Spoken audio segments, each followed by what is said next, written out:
Hi, എല്ലാവർക്കും നമസ്കാരം. നടൻ ബാലയുടെ മുൻ ഭാര്യയായിട്ടുള്ള ഡോക്ടർ എലിസബത്തിൻ്റെ ഒരു ലേറ്റസ്റ്റ് വീഡിയോ കാണാനിടയായി.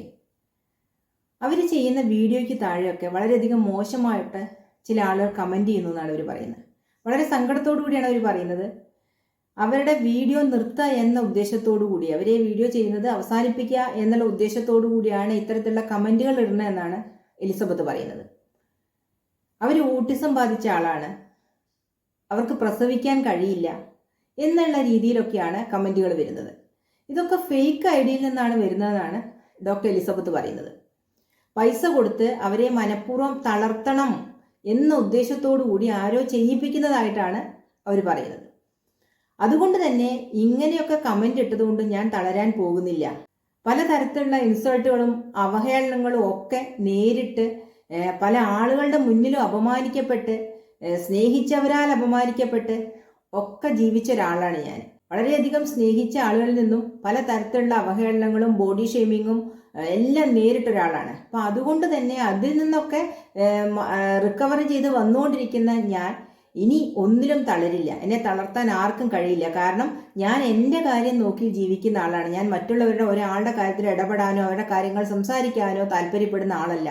അതുകൊണ്ട് തന്നെ ഇത്തരത്തിൽ ഫേക്ക് ഐഡിയിൽ നിന്ന് പണം കൊടുത്ത് എന്നെ തളർത്താൻ വിധത്തിലുള്ള കമൻറ്റുകൾ ആരിട്ടാലും അതിലൊന്നും ഞാൻ തളരില്ല. ഈ വീഡിയോ ഇടുന്നോട്ട് നിർത്താനും പോകുന്നില്ല എന്ന് അവർ വളരെ ഉറച്ച ശബ്ദത്തിൽ പറയുന്നുണ്ട്. അത് തന്നെയാണ് ശരിക്കും വേണ്ടത്.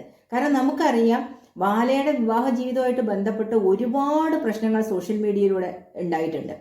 ആദ്യം അമൃതയ്ക്ക് നേരെയായിരുന്നു പലതരത്തിലുള്ള സൈബർ അറ്റാക്കുകളും നേരിട്ടുകൊണ്ടിരുന്നത്. അത് എലിസബത്തിലേക്ക് എത്തിയിരുന്നില്ല. എലിസബത്ത് ബാലനെ വിട്ടുപോയിട്ടും ആരും എലിസബത്തിന് നേരെ ഇങ്ങനെ ഒരു സൈബർ ആക്രമണമോ അല്ലെങ്കിൽ മോശം കമൻറ്റുകളോ ഒന്നും നടത്തിയിരുന്നില്ല.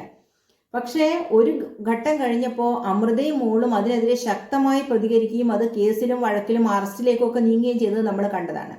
അതിനുശേഷം ബാല കോകില എന്ന് പറഞ്ഞൊരു യുവതിയെ കല്യാണം കഴിക്കുകയും കൊച്ചിയിൽ നിന്ന് താമസം മാറുകയും ഒക്കെ ചെയ്തു. അതിനോടനുബന്ധിച്ച് വരുന്ന കുറേ ഇൻ്റർവ്യൂകളിലും കുറേ വീഡിയോസിലും ഒക്കെ ഇൻഡയറക്റ്റ് ആയിട്ട് ഈ എലിസബത്തിനെ കുറ്റം പറയുന്നതായിട്ട് നമ്മൾ കാണുന്നുണ്ട്. മുൻപൊക്കെ ബാലയുടെ ഏത് ഇൻ്റർവ്യൂ വന്നാലും ഏത് വീഡിയോകൾ വന്നാലും അതിലൊക്കെ ഇൻഡയറക്റ്റ് ആയിട്ട് കുറ്റപ്പെടുത്തിക്കൊണ്ടിരുന്ന അമൃതേനെയായിരുന്നു. ഇപ്പോൾ അമൃത ശക്തമായി പ്രതികരിച്ചു. അത് നിയമത്തിൻ്റെ വഴിക്ക് നീങ്ങുകയാണ് എന്നുള്ളത് കൊണ്ട് തന്നെ അമൃതയെ പറയാൻ സാധ്യത കുറവായതുകൊണ്ടായിരിക്കും മിണ്ടാതിരിക്കുന്ന ഈ എലിസബത്തിനെ ഇപ്പോൾ പറയുന്നത്. ഡയറക്റ്റ് ആയിട്ടൊന്നും പറയുന്നില്ല. അതിന് ഏറ്റവും അടുത്ത ഉദാഹരണം എന്ന് പറഞ്ഞാൽ നമുക്കറിയാം, കോകിലയുടെ കുട്ടിക്കാലത്ത് ഉള്ള ഒരു ഫോട്ടോയും അമൃതയും ബാലയുടെയും കൂടി നിൽക്കുന്നതായിട്ടൊരു ഫേക്ക് ഫോട്ടോ ആണെന്നാണ് അറിയാൻ കഴിഞ്ഞത്. അങ്ങനെ ഒരു ഫോട്ടോ സമൂഹ മാധ്യമത്തിലൊക്കെ പ്രചരിക്കുകയും അതിനെക്കുറിച്ച് വളരെ വിവാദപരമായിട്ടുള്ള പല വീഡിയോസും പലരും ഇറക്കുകയും ബാല അതിനെതിരെ പ്രതികരിക്കുകയൊക്കെ ചെയ്തത്. ആ സമയത്ത് ബാല പറഞ്ഞത്, 3 മാസം ഞാൻ ഹോസ്പിറ്റലൈസ്ഡ് ആയിരുന്നു, ആ സമയത്ത് എൻ്റെ ഫോണ് ആരുടെ കയ്യിലായിരുന്നു എന്ന് നിങ്ങൾക്കൊക്കെ അറിയാം, എങ്ങനെയാണ് ഈ പേഴ്സണൽ ഫോട്ടോസ് ലീക്കായതെന്ന് നിങ്ങൾക്കൊക്കെ അറിയാം എന്ന് പറഞ്ഞുകൊണ്ട് ഇൻഡയറക്റ്റ് ആയിട്ട് എലിസബത്തിനെ കുറ്റപ്പെടുത്തുന്നതായിട്ട് നമുക്ക് തോന്നിയിട്ടുണ്ട്. എന്നിട്ടും എലിസബത്ത് അതിനെതിരെ ഒന്നും പ്രതികരിച്ചിട്ടില്ല. ഇപ്പോൾ മിക്ക വീഡിയോസിലും എലിസബത്ത് ഒരു മോശം ആളാണെന്ന് വരുത്തി തീർക്കാനുള്ള ശ്രമം ബാലയുടെ ഭാഗത്തുനിന്ന് ഉണ്ടാവുന്നതെന്ന് നമുക്ക് സംശയിക്കേണ്ടിയിരിക്കുന്നു. കാരണം അങ്ങനെയാണ് പല വാക്കുകളും അദ്ദേഹത്തിന്റെ വായിൽ നിന്ന് വീഴുന്നത്. കൊച്ചിയിൽ നിന്ന് പോരാൻ തന്നെ കാരണം മുൻ ഭാര്യമാരാണ് എന്ന തരത്തിലുള്ള സംസാരങ്ങളും പല ഇന്റർവ്യൂകളും അദ്ദേഹം നടത്തുന്നുണ്ട്. കാരണം അദ്ദേഹത്തെ അവർ അവിടുന്ന് ആരും ആട്ടി ഓടിച്ചൊന്നുമല്ല. അദ്ദേഹത്തിന്റെ സ്വന്തം ഇഷ്ടപ്രകാരം അദ്ദേഹം വേറൊരു സ്ഥലത്തേക്ക്, കേരളം വിട്ടു പോയിട്ടൊന്നുമില്ല, വേറൊരു സ്ഥലത്തേക്ക് താമസം മാറി എന്നുള്ളത് മാത്രമേ ഉള്ളൂ. പക്ഷേ അദ്ദേഹം പറഞ്ഞു വയ്ക്കുന്നത് ഇവർ കാരണമാണ് ഞാൻ കൊച്ചി വിടേണ്ടി വന്നത് എന്ന തരത്തിലാണ് അദ്ദേഹം സംസാരിക്കുന്നത്. അപ്പോൾ ഇതൊക്കെ ചേർത്ത് വായിക്കുമ്പോൾ നമുക്ക് മനസ്സിലാക്കാൻ കഴിയുന്നത് ഇതിൻ്റെ ഒക്കെ പിന്നിൽ എലിസബത്ത് സംശയിക്കുന്നത് പോലെ തന്നെ എലിസബത്തിനെ തകർക്കാൻ വേണ്ടിയിട്ട് ഒരു ലോബി പ്രവർത്തിക്കുന്നുണ്ട് എന്നുള്ളത് തന്നെ. പക്ഷെ എന്തു തന്നെ ആയാലും ഒരു സ്ത്രീക്ക് നേരെ, ഒരു പെൺകുട്ടിക്ക് നേരെ ഒരു അസുഖം എന്ന ആരോപണം ഉന്നയിക്കുന്നത് ശരിയായ നടപടിയായിട്ട് എനിക്ക് തോന്നുന്നില്ല. പ്രത്യേകിച്ച് ഓട്ടിസം പോലുള്ള ഒരു അസുഖം. ഒരു MBBS കഴിഞ്ഞ ഡോക്ടറായിട്ടുള്ള ഒരു കുട്ടിയോടെയാണ് പറയുന്നത് നിനക്ക് ഓട്ടിസം ഉണ്ടെന്ന്. ഓട്ടിസം എന്താണെന്ന് ഈ പറയുന്ന ആളുകൾക്ക് അറിയോ? ഓട്ടിസം ഉള്ളവരുടെ അവസ്ഥ എന്താണെന്നറിയോ? അങ്ങനെയുള്ള ആളുകളെ നോക്കുന്നവരുടെ അവസ്ഥ എന്താണെന്ന് ഈ പറയുന്ന ആളുകൾക്ക് അറിയോ?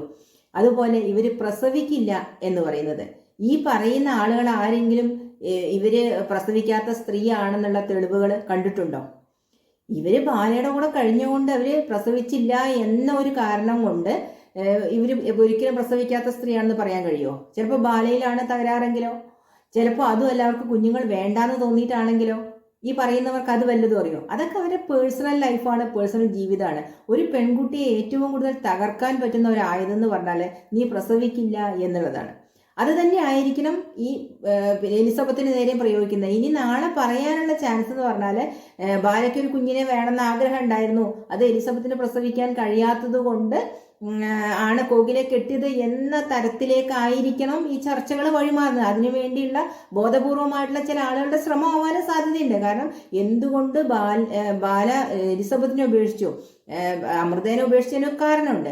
പക്ഷെ എലിസബത്തിനെ എന്തുകൊണ്ട് ഉപേക്ഷിച്ചു എന്ന് കുറേ അധികം ആളുകൾ ചോദിക്കുന്നുണ്ടല്ലേ. അതിന് രണ്ടുപേരും മറുപടി പറഞ്ഞിട്ടില്ല ഇതുവരെ. ആ കുട്ടി തന്റെ പൂർവ്വ ജീവിതത്തെക്കുറിച്ച് ബാലയുടെ ഒപ്പമുള്ള ജീവിതത്തെക്കുറിച്ചൊന്നും ഒരു വാക്ക് പോലും നെഗറ്റീവായിട്ടോ പോസിറ്റീവായിട്ടോ സംസാരിച്ചിട്ടില്ല. അത് സംസാരിക്കാൻ താല്പര്യം പ്രകടിപ്പിക്കുന്നുമില്ല. അതുകൊണ്ട് തന്നെ ഇത് ഇങ്ങനെയാണെന്ന് വരുത്തി തീർക്കാൻ ചില ആൾക്കാർ ബോധപൂർവം ശ്രമിക്കുകയാണോ എന്ന് സംശയിക്കേണ്ടിയിരിക്കുന്നു. അത് എലിസബത്തിനും തിരിച്ചറിവുണ്ടെന്നുള്ളത് തന്നെയാണ് ആ കുട്ടിയുടെ വാക്കുകളിൽ നിന്ന് നമുക്ക് മനസ്സിലാക്കാൻ കഴിയുന്നത്. എന്ത് തന്നെയായാലും ഒരാളെ തളർത്തിയിട്ട് ഒരാൾക്ക് ഒരു നേട്ടവും സ്വന്തമാക്കാൻ കഴിയില്ല.